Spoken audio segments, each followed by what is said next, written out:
You've probably been told you're rotting your brain playing games, but prepare to have comebacks next time. It's time to show off the invaluable skills you never even noticed you had. Maybe you get it from a family member at the dinner table, or those suspicious friends you can't talk about Fortnite with, but whoever tells you that video games are useless in the real world just couldn't be more wrong. While of course there are plenty of general life lessons you learn from settling down to your keyboard and mouse that we've already covered in depth, there's a stack of real life skills you can pick up too. From history lessons to science trivia, games have it all, and best of all, they're often Hitman levels of stealthy about teaching you. So which games have been sneakily planting actually useful knowledge inside your skull? Well, plenty of them it turns out. Prepare for a list of the games masquerading as mere entertainment products. From Assassin's Creed to the typing of the dead, you've definitely played something that's made your brain a little bit more useful to you and other human beings. Here we go. So Assassin's Creed Origins might now have its dedicated educational tool in the shape of the free Discovery Tour that turns ancient Egypt into a living museum, but the free-running series has been delivering hooded, historically accurate action for a whole decade. Okay, maybe the bits about the mind-controlling, alien civilization-crafted pieces of technology aren't quite what your average history lesson is made of, but every entry in the franchise is painstakingly researched to bring you a dangerously real experience of history, and therefore, dare we say it, an actual education.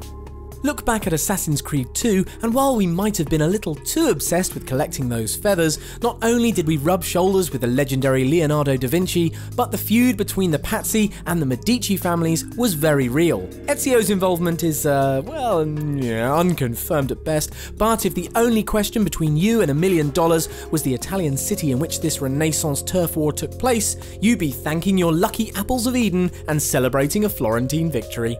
Plus, each city and country might be painstakingly built for peak history, but Assassin's Creed actually goes one step further when it comes to getting your air assassination on. Where possible, every single one of your historically real victims, be it during the American Revolution in AC3 or while storming the Bastille in AC Unity, actually died in that time and place. There probably wasn't a white room in real life, but yes, Black Flag's Benjamin Hornigold really did die in 1719, when he was allegedly killed in a hurricane, and not at the hands of an assassin. Cesare Borgia might not have suffered at the hands of Ezio Auditore, but he still met his end in 1507, the same year as the game, when he fell on a spear.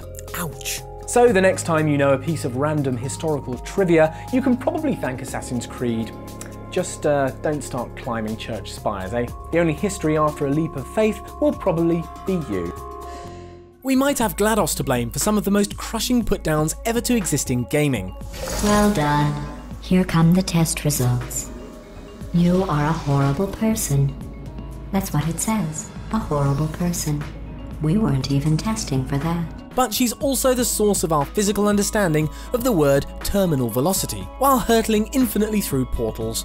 Who knew science could make you want to hurl? But that's not all that Portal and its sequel managed to do to your brain. Being insulted by a malicious AI is one thing, but playing with Chell's orange and blue gun actually drastically improves your cognitive skill. Yes, GLaDOS literally improves your brain. In a 2014 Popular Science article, Florida State University psychology and education researcher Val Shute revealed that Portal 2 actually improved cognitive skills far better than a brain training app specifically designed for that purpose. After a matter of days, participants showed better cognitive skills after playing Portal 2, and Shute even went so far as to say that Portal 2 kicks Luminosity's ass.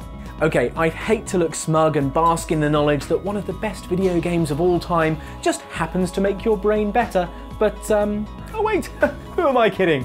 I am smug. A little more everyday practical, not that we're underselling cognitive abilities or anything, is the typing of the dead. This game is literally the most stressful keyboard exercise you'll ever do. See a word or sentence, type it out, and you'll survive for another few seconds, as the rampaging hordes stagger ever closer. There's no quick brown foxes jumping over lazy dogs here, unless the fox is a zombie leaping over the dog to try and eat its brains from its skull like an ice cream sundae from hell. Just imagine the scene. The world is relying on you, and only you, to send an email. Perhaps only you know how to kill the Godzilla-style monster rampaging through New York City, and you don't have a voice. There's only 15 seconds before the monster eats through the internet. At least you've been playing Typing of the Dead. Crisis averted. Whew! Alternatively, if the world doesn't need saving, it's always nice that fast typing in work means speedier emails and less time spent writing menial lists. It's also really useful for leaving lovely YouTube comments. Please be nice. Help me!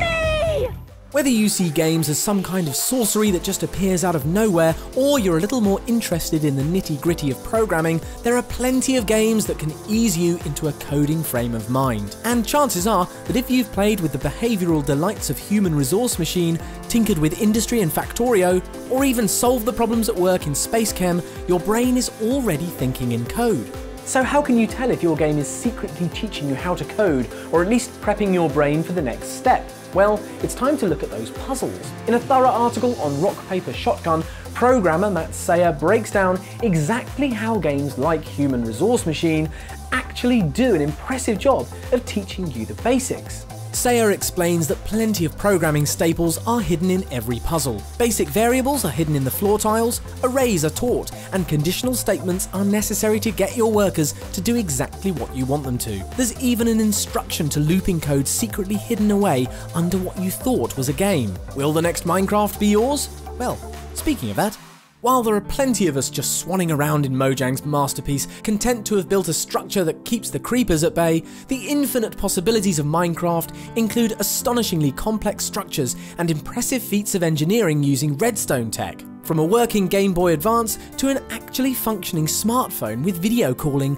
redstone can do it all. Mechanical engineering using Minecraft knows no bounds. Once you start to play and understand the properties of redstone, the game becomes even more infinite, if being more infinite is a thing. And as further proof, Minecraft isn't just being used in schools, but also in university education. The Carnegie Mellon University in Pittsburgh, Pennsylvania actually uses Minecraft as part of its mechanical engineering courses. Instead of a traditional lecture-based learning setup, students on the Materials and Their Processing course are using the blocky sim to understand the properties of their creations. Course head, Assistant Professor B. Rija Jayan, explains that scientific blocks in the game give students a new way of seeing and understanding material properties. So yes, that's definitely what we're doing. We're not just playing Minecraft, but we're appreciating material properties.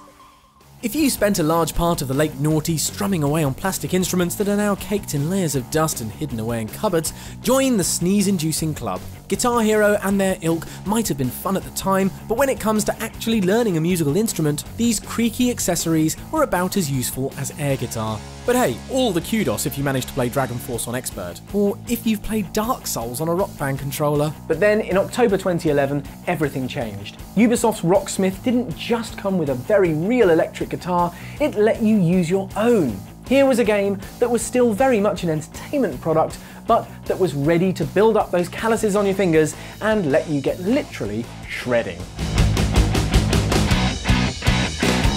And it works. Plug in the Realtone accessory cable to your own electric guitar and PC, and your Fender or Gibson becomes a working game peripheral that tracks every wrong note. Chances are you'll have definitely noticed you've gained this particular skill, but there's still something ridiculously impressive about the advancement of the music controller genre into something actively useful. Again though, your Dragon Force achievement is still something to be very proud of. Rock on!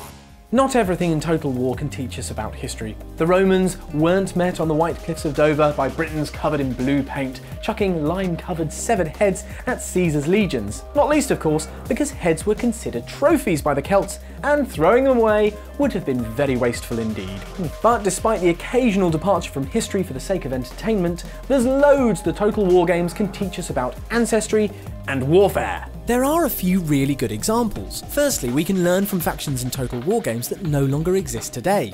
The Carthaginians from the Rome games, for example, remind us that world powers can be completely erased from history when they're on the losing side. And incidentally, you can also play the Battle of Cannae and experience what many military tacticians consider to be the perfect example of double envelopment, or the pincer movement. Not that it did the Carthaginians any good.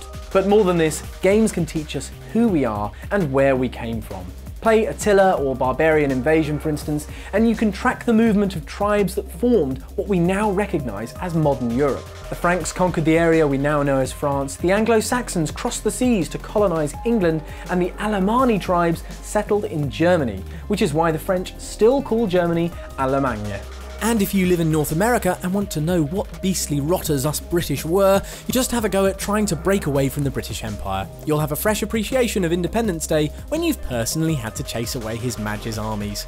So that's just a few useful skills that might have sneaked into your brain thanks to games. Links to everything we mentioned are below, and if you enjoyed this video and want more, give us a like and hit that subscription button for more videos from Logitech G.